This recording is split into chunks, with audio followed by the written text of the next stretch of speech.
بنگلہ دیش میں 2018 میں ڈیجیٹل سیکیورٹی ایکٹ منظور ہونے کے بعد سے ملک کے صحافی اور میڈیا ماہرین خبردار کرتے آئے ہیں کہ اس ایکٹ کا استعمال غلط طریقے سے ہو سکتا ہے اور یہ انتخابات صحافی مشتاق احمد کی حراست میں ہونے والی موت کے بعد مزید زور پکڑ گئے ہیں۔ فوٹو جرنلسٹ شفیق الاسلام کاجول کو ان کی سوشل میڈیا پوسٹس کی وجہ سے 200 دن سے زائد عرصہ تک نظر بند رکھا گیا۔ دیکھیں আমি গ্রেপ্তার হয়েছি তো জেলের মধ্যে مجھے گرفتار کر کے جیل لے جایا گیا اور خبروں میں کہا گیا کہ میں لاپتہ ہو گیا ہوں۔ آپ جانتے ہیں کہ کیا ہوا تھا۔ میں اس کے پس منظر میں نہیں جانا چاہتا اور آپ بھی کسی حد تک جانتے ہیں کہ میں ایسا کیوں نہیں چاہتا۔ جو ہوا میں اس کے بارے میں سچ نہیں بول سکتا۔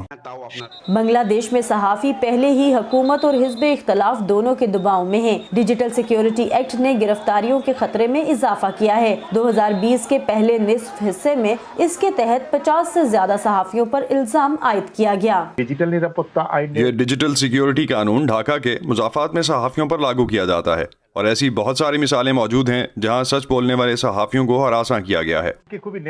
بین الاقوامی میڈیا تنظیموں اور مقامی صحافیوں کا کہنا ہے کہ اس قانون کی دفعات کو صحافت کے راستے میں رکاوٹ پیدا کرنے کے لیے استعمال کیا جا سکتا ہے اور انہوں نے حکومت سے اس کی منسوخی کا مطالبہ کیا ہے۔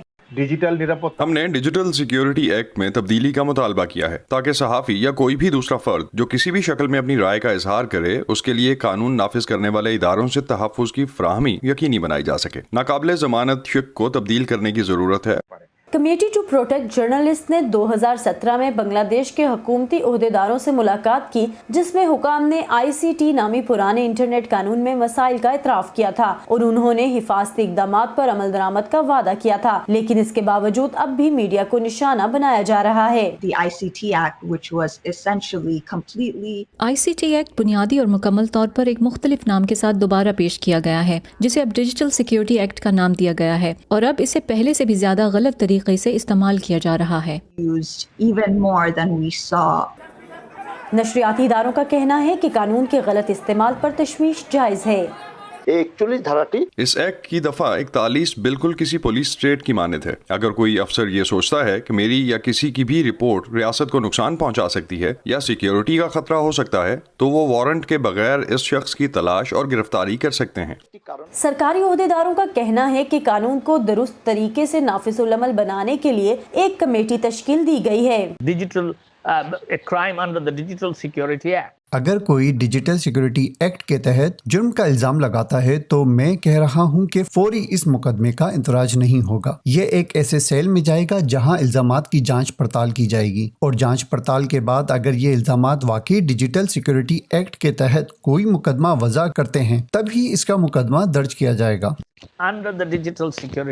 صحافیوں کا کہنا ہے کہ اس ایکٹ میں تبدیلی لانے کے حکومتی منصوبے کے پیچھے صحافی مشتاق احمد کی جیل میں ہونے والی موت ہو سکتی ہے جو اسی ایکٹ کی شرائط کے تحت گرفتار ہوئے تھے اور اس ایکٹ کے نتیجے میں صحافیوں کی ہراسگی کے واقعات بھی اس تبدیلی کی وجہ ہو سکتے ہیں۔ سنجنا فیروز کی رپورٹ کے ساتھ سمن خان، وائس آف امریکہ۔